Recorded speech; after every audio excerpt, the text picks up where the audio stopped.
Kinastigo ni Jake Ejercito, ang isang content creator dahil sa pagbe-video nito nang walang paalam sa anak ng aktor na si Ellie Ejercito.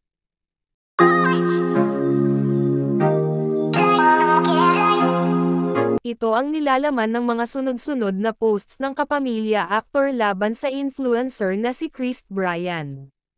This influencer filmed Ellie without her consent. She did not want to be in his video, let alone be posted by him. Clout chasing should never come at the cost of someone's privacy, especially a minor's, post ni Jake nitong Biyernes, May 30, 2025. Pahabol ni Jake, please report this reel. Sa kanyang IG story, iginiit ni Jake na dapat alam ng mga influencers ang kanilang limitasyon dahil may mga pagkakataong lumalampas na raw sila sa boundaries. Bahagi ng post ni Jake, influencers need to recognize their boundaries. Creating content for clicks and views should never come at the cost of someone else's privacy. Nagkalat na sa social media ang screenshots mula sa video ng influencer kay Ellie. Sa isang screenshot, makikitang tinatakpan ni Ellie ang kanyang mukha habang kinukunan siya ng video ni Bryan.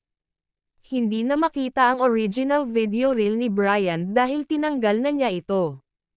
Ito ang sumunod na nilalaman ng post ni Jake, 1 oras matapos gawin ang unang post. Binanggit ni Jake na ikinukonsidera pa rin niya ang legal options laban sa content creator. Ang published as is post ni Jake, Kris Bryan has deleted the video. Please continue reporting the page of this irresponsible clout chaser who ambushed a 13-year-old girl for views. I'm now in the process of exploring legal options.